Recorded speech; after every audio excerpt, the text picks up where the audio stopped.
Hello friends, welcome to my channel. In this video you will learn about taxation on mutual fund income. So there are two types of incomes that you can generate from mutual fund. First is dividend income, second is capital gain that arise only when we sell those units. Okay, so you should know how much tax you have to pay on these income. So first let's start with dividend income from mutual funds. So dividend income from mutual funds will be taxed as per respective income tax slab rates. For example, if a person is falling under 30% tax bracket, then 30% will be applicable. Okay, so we just have to add that dividend income into the taxable income of a person, and respective slab rates will be applicable just like other incomes. Next type of income is capital gain that arise only when we sell those units in a price higher than purchase price, right? And for capital gain we have to divide capital gain by short term and long term. Okay, for short term capital gain there is a different tax rate, for long term capital gain there is a different tax rate. Okay, and how we can bifurcate these gains? By checking period of holding.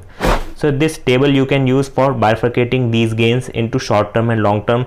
For first, equity funds shorter than 12 months, if we hold that units, then it will be considered as short term capital gain when we sell, and if we are holding that units 12 months or more, then in that case it will be considered as long-term capital gain. Okay, and for debt funds, anytime shorter than 36 months will be considered as short term, and 36 months or more will be considered as long term. Okay, and hybrid equity oriented funds, these are the funds that invest 65% or more money into equity funds or equity oriented securities. Okay, so in that case those funds are usually known as hybrid equity oriented funds.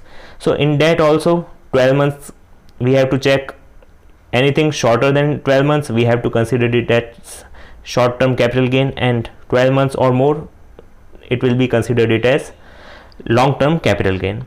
And same goes for hybrid debt oriented funds. Hybrid debt oriented funds are those funds that invest 65% or more money into debt oriented securities. Okay, so shorter than 36 months and 36 months or more.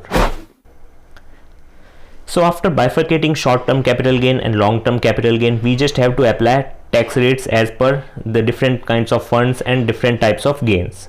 So first let's start with equity funds. So in case of equity funds, short term capital gains will be taxed at 15% and long term capital gains will be taxed at 10%, but only in excess of 1 lakh. There is an exemption of 1 lakh in case of long term capital gains. So whatever we earn after that 1 lakh taxed at 10%. And in case of debt funds, short term capital gains will be taxed as per respective slab rates. So if a person falling under 30% tax bracket, he has to pay 30% tax on that income.